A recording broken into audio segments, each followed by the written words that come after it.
Tu é desses, né? Do whiskyzinho. Cara, um whiskyzinho só. Um gelo. Hã? Pois é, eu tentei ser discreto, eu não queria. Até que demorou, né?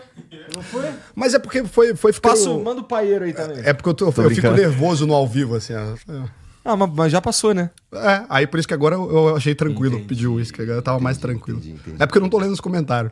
Senão eu estaria mais nervoso, eu acho. Tu é o cara que fica lendo comentário. Aqui a gente faz isso de forma pensada, inclusive, justamente que é pra ficar mais em paz mesmo. É melhor você terminar o programa. Mas assim, quando eu tô no meu ao vivo, as pessoas me conhecem e eu fico extremamente irritado. Eu realmente fico irritado. Não é personagem. Tem dia que eu faço live ao vivo e eu dou aula, né?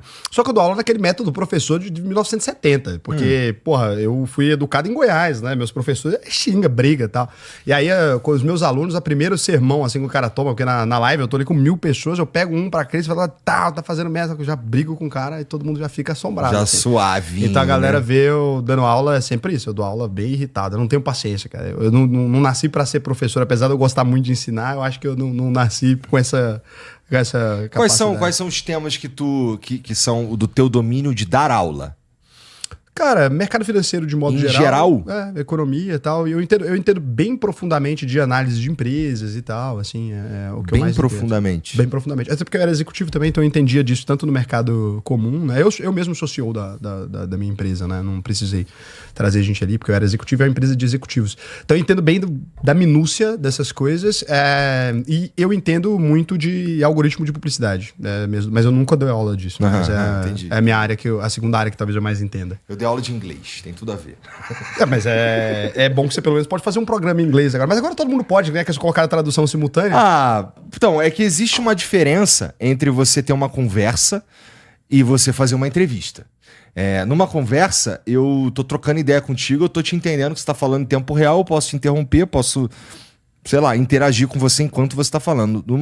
Se eu não entendo o que você tá falando, eu não consigo conversar contigo. Eu consigo, no máximo, te entrevistar. Tá ligado? Entendi, não dá pra ter uma conversa... como é que eu vou conversar contigo se eu não tô entendendo porra nenhuma que tá falando? Eu tenho que esperar um cara me falar, como eu vou te interromper, por exemplo? Tá ligado? Nossa, isso é difícil mesmo. Mas você já fez entrevista em inglês aqui? Já, mas eu entendo inglês, então vai ficar fácil. Eu consigo fazer E não é entrevista, é uma conversa. Eu não tô te entrevistando. Não, né? É uma conversa. Então, é verdade, não é entrevista. Então, uma entrevista pressupõe um formato diferente mesmo. Sim, tem uma pergunta, já tá feita ali. É isso, já sei a resposta. Já antes de começar o programa, eu já sei que eu vou te perguntar. Eu posso até dar... e puxar uma perninha aqui e outra ali, mas em geral eu tenho aqui um roteiro e sei o que eu tenho que falar. Tem nada escrito no papel dele. Em geral tem um roteiro aqui. Tem. Aqui tem o bagulho que eu tenho que falar mais tarde do Felipe Mid e um bagulho que eu falei no começo da KTO. E é isso. E eu anoto Tem aqui o material. E eu anoto umas paradas que a gente vai falando ao longo do programa que isso aqui é interessante, que eu posso usar no meu dia a dia, tá ligado? Já vai dar um... Então, o Flow eu aprendo pra caralho, cara. Isso daqui pra mim é como se fosse um MBA todo dia. Mas só gente foda, né, cara? É só gente foda. Cara, deu um cagaço não entrevistar, tipo, o presidente, sei lá, você entrevistou, né? Cara, olha, tanto o Bolsonaro presidente... quanto o Lula. Os presidenciáveis, eles... Puta, como é que eu vou te dizer isso sem parecer um babaca? É o seguinte, eu sabia que ia rolar. Tipo, não era um sonho, era uma meta a ser alcançada, entende? Então, assim, quando começou o projeto em 2018, a gente falou, em 2020, estamos em 2018, agora não vai dar tempo de falar com os caras, mas em 22 nós vamos falar com todos os presidenciáveis. Porque isso que você fala putz, cara, eu queria que tivesse investimento, que o Brasil fosse um país industrializado e tudo mais, não sei o quê. A minha pira, o meu viés é na comunicação, tá ligado? Eu gostaria que a gente fosse mais capaz do ponto de vista da comunicação, que a gente conseguisse desenvolver o pensamento crítico. Nossa, cara, e esse é um trabalho... Mas esse resolve todos os outros. Esse ajuda bastante. Não, se você conseguir resolver isso, o resto resolve. Porque, sei lá, o brasileiro tem discutido muito política, fico feliz com isso. Mas quando você vê o nível do que a gente está discutindo, é tão ruim, né? É tão... Em geral, é o tipo, meu super-herói. E não tem um projeto. E a gente tá ferrado. Não tem um projeto. A gente tá ferrado, porque a gente tem uma eleição... Não tem um projeto. A gente tá ferrado, porque você tem uma eleição que no Brasil, olha, acontece a cada 2 anos, né? Porque é 2 anos o cara governando, 2 anos pensando na próxima eleição. Exatamente. como é que você faz um planejamento de mudar? Muito obrigado. Ela fez tudo discreto e eu atrapalhei o programa. Perdão. Foi força do ato. E aí, cara, a gente tem essa eleição e aí agora já estamos discutindo a próxima eleição.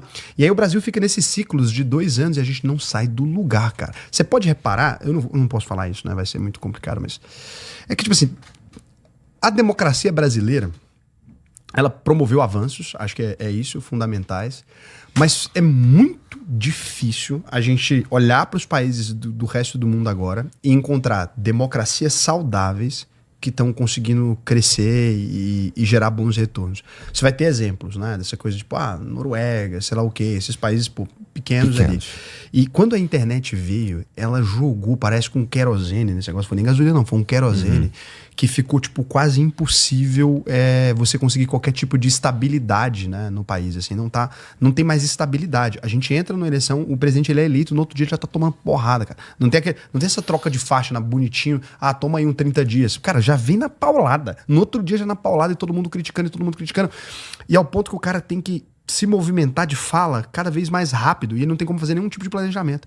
É assim, sei lá, falou uma coisa errada. No outro dia, puta que pariu. É muita gente. Enquanto a informação demorava 6 meses pra propagar, cara, se fosse fazer uma mudança de uma PEC dessa daí, a gente tinha descobrido daqui 2 anos. Quando já tivesse mais do que aprovada.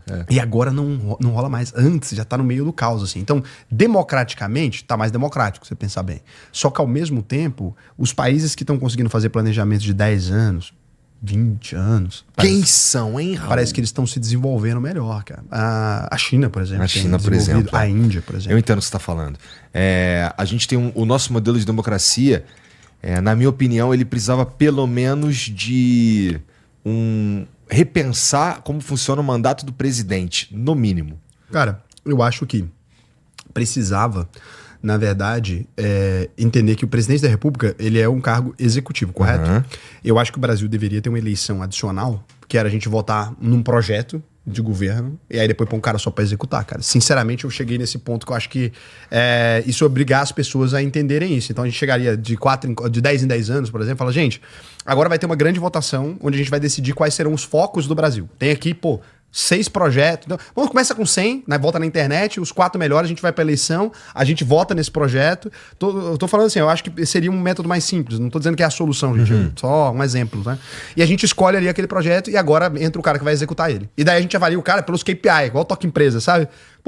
Você atingiu tantos por cento desse projeto, tantos por cento desse projeto, tantos por cento desse projeto. Aí coloca uma nota pra ele, 72% aqui de conclusão, ou 10% de conclusão só. Isso é horrível.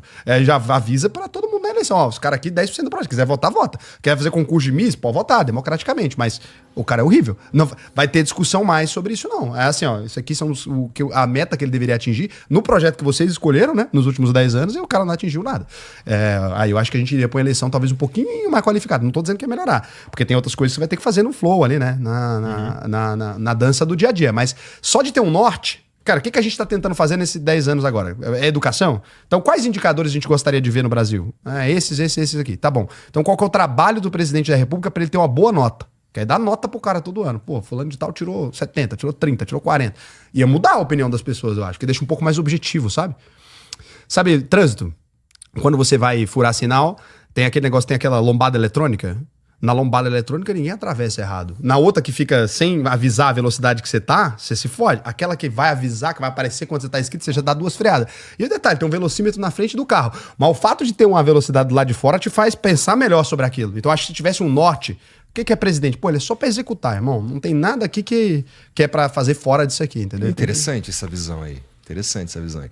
Cara, hoje em dia eu tô disposto a considerar e trocar ideia e pensar em quase que qualquer modelo, porque o nosso modelo claramente está estranho. Tá errado. Deu errado. Não, eu acho que mesmo se você perguntar pro STF, pros deputados, pros senadores, pro presidente da República, você pode perguntar pro Lula e pro Bolsonaro se foi fácil governar ou se teve governabilidade, eu acho que eles vão te dizer que tá complicado. Pra eles mesmo foi complicado também. Os 2 acabaram presos. Então, assim, tá difícil pra todo mundo. E os senadores também estão com dificuldade de saber quais são os limites, os deputados estão com dificuldade de saber quais são os limites, o STF tá com muita dificuldade de fazer o país funcionar também. Então, eu acho que todo mundo concorda que o modelo deu errado. Eu acho que a gente precisa de uma nova Constituição E essa demanda vai crescer nos próximos anos. Acho que vai ser, porra, cara... Interessante. Eu acho que vai ser. Mas vamos falar, pô, democracia é legal pra caramba, mas vamos pôr uma nova constituinte com um pouco mais de estabelecimento aqui do que pode, do que não pode. Vamos reestabelecer o que o Bolsonaro fala, as 4 linhas, né? Vamos reestabelecer aqui, decidir o que pode e o que não pode. E eu acho que seria um bom momento, talvez, pra gente tentar mudar a nossa cabeça de país que funciona como concurso de Miss, pô, escolhe o cara que fala melhor, né? É muito fácil virar presidente da República no Brasil se você tiver uma dialética incrível. Outro otário que usa a mesma referência que eu. Eu gosto dessa de concurso de Miss. Você também gosta dessa? Gosto, do concurso? Porque é exatamente eu devo ter aprendido com você. Não sei. Mas... Talvez, se você fala isso publicamente, eu posso ter ouvido. Mas não é muito isso mesmo? É isso, é sorrir e tal. E aí é muito fácil desse jeito pra esse cara, porque a gente não tá acompanhando nada. O que ele tem que fazer? Sei lá, convencer as pessoas que ele é legal, mas não tem uma nota, né, cara? Porque tinha que ter um sistema nacional de gente concursado, tipo... Galera, tem um concurso público aqui agora, que é pra você avaliar as metas do governo. E aí, beleza. Essa galera, aleatoriamente, né? Põe ali, cara, põe nossos gênios aí nessa porra. Põe um concurso mais difícil que o Itamaraty.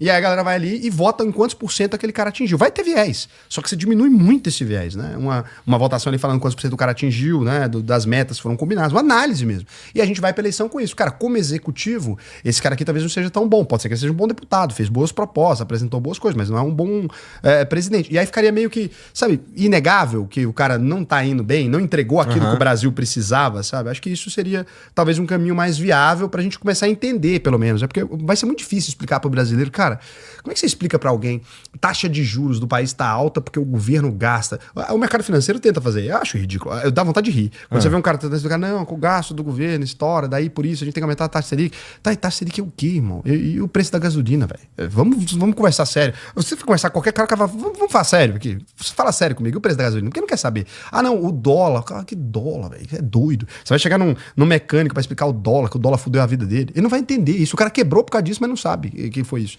Então, assim, não dá. A gente precisa de algum jeito que o cara consiga comparar.